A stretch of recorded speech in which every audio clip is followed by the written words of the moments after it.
How's it going, everyone? The PlayStation Store is currently running its Blockbuster game sale, as well as games under $20. Gonna go super on the budget side and look at games under the price of $5. Quite a bit to actually pick from, even in that price threshold. So let's get right into it, and let's start things off with Batman Return to Arkham, which is 75% off for $4.99. Of course, this is a fantastic deal for both Batman Arkham Asylum and Arkham City.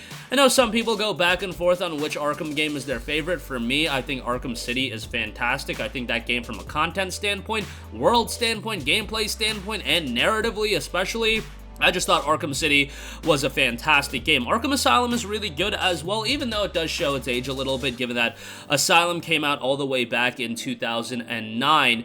But whether you played the Arkham games back during the PS3 360 era, or you're just visiting the game for the first time, I think both games hold up well enough that even for a 2022 audience, you're gonna enjoy the games. Like, I played Arkham Asylum a couple years ago, and I still had a very enjoyable time with it. And I'm not a big DC guy, not a big Batman fan, but these games kind of really introduced me to Batman more than anything, and I really enjoyed the games quite a bit. Good bit of content across the two games as well for $5. This is a no-brainer, strong recommendation here.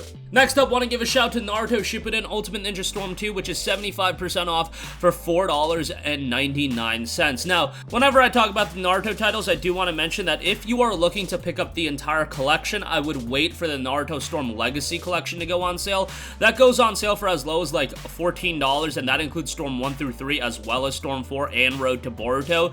But if you want to stay on the cheaper side and you want to pick up one game, especially from a single player standpoint, I think Naruto Storm 2 is as good as it gets for a variety of reasons. The single player is a much bigger step up from Storm 1 in terms of encapsulating the anime, and in my opinion, it covers the strongest length of the strongest period of the Naruto anime, which is the beginning of the Shippuden arc, as well as all the way to the end of the fight with Pain. I think that's by far the strongest duration that Naruto had, and the strongest run of the anime. That 150 or so episode is recreated pretty well in Storm 2. Some great boss battles as well. Solid roster in the game, even though you don't have, you know, the large magnitude of characters that's in Storm 4. There's still a solid roster here. For $4.99, I think it's a good pickup. You're gonna get a solid, you know, 12 to 13 hour campaign here as well. 10 to 13 hour campaign with that, depending on how much of the content you want to do. Alright, next up we got Just Cause 3, 85% off for $2.99. The XXL edition is on sale, 85% off for $4.49, whichever route you go.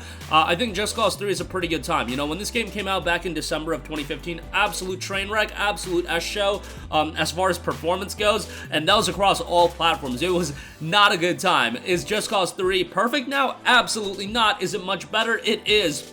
And the fact is, you're not spending the $60 that I did all those years ago. You're spending $3, literally 5% of the initial cost. So, like, Just Cause is a game that you go into with not the greatest expectations in terms of a narrative. You're not going to get emotionally attached to Rico Rodriguez as a main character, but what you are going to get into the game for is having a ton of fun. Open world, absolute chaos and mayhem, explosions galore. It's a lot of fun if you just want to mentally check out and have fun in an open world. Just Cause 3 will really offer you that, and at $3, I think it's a great buy. Next up, we have Murdered Soul Suspect, 90% off for $1.99. Man, I could talk about this game for a while because, you know, all those years ago, back in 2014, for some reason, I decided to drop full price on this game. I don't know why. I just saw the game and I was like, hey, this game looks pretty interesting.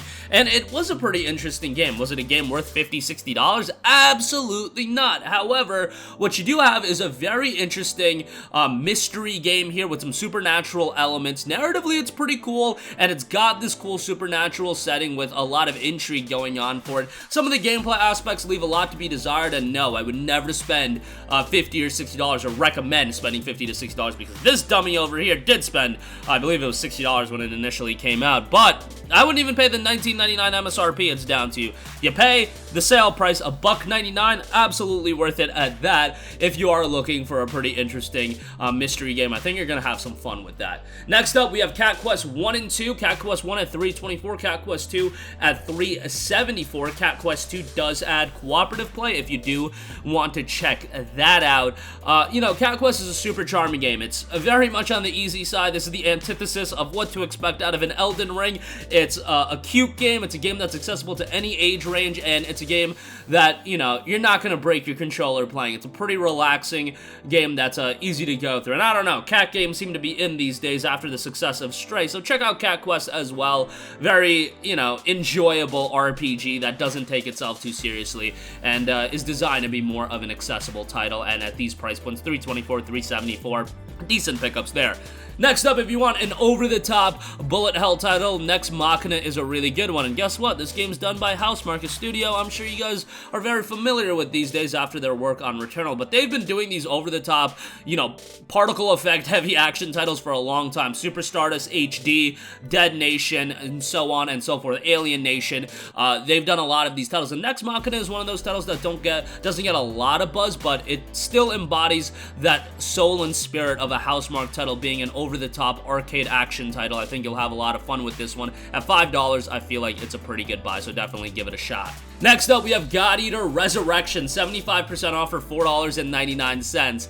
You know, God Eater is obviously going to get the comparison to being an anime Monster Hunter, and you can definitely see that comparison. It does have an over-the-top, you know, anime Japanese-style story that is pretty enjoyable as well. Is it completely, you know, engrossing in every aspect? No, it's not, but the gameplay is decent. Just keep your expectations in line from a technical standpoint, given that God Eater was initially a PlayStation portable title, but you can have quite a bit of enjoyment out of it. Does it show its age? Absolutely, but there's quite a bit of content in the game, so for $4.99, I think not a bad pickup at all. Next up, we have Rogue Legacy, 75% off for $4.24. It's one of those roguelites that's become like a classic to many people. It's not one that I sunk a lot of time into, but it's a throwback title that has its challenge for sure. And if you're a fan of roguelike games, where you're just playing the game over and over again and continuing to try to get better at the game, Rogue Legacy is definitely going to offer you quite a bit of fun. It had a very positive reception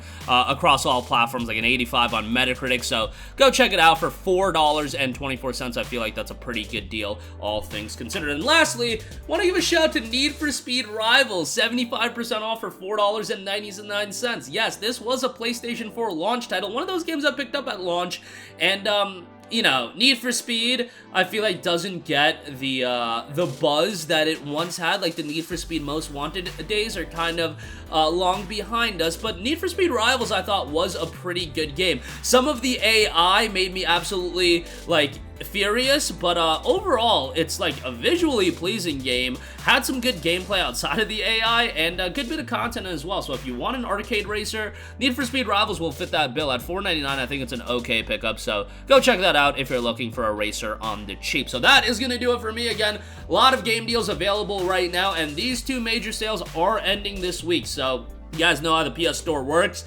Come the time these sales end, a batch of new sales are going to kick off. There's going to be some big sales, given that we didn't have a new PSN sale last week, so I imagine that this week there's going to be some big stuff. But that's going to do it for me. Sound off with all of your thoughts in the comment section down below. Thank you for watching, and goodbye. Hey guys, we hope you enjoyed the video, and if you did, make sure to hit the subscribe button, and if you're already subscribed, do us a favor and hit the bell icon. This way you'll be notified whenever we post a new video. That's the best way to keep up with all of our uploads, and we usually try to upload 2 videos a day. And with the bell icon hit, you'll be notified whenever we do upload a video. As always, thanks for watching.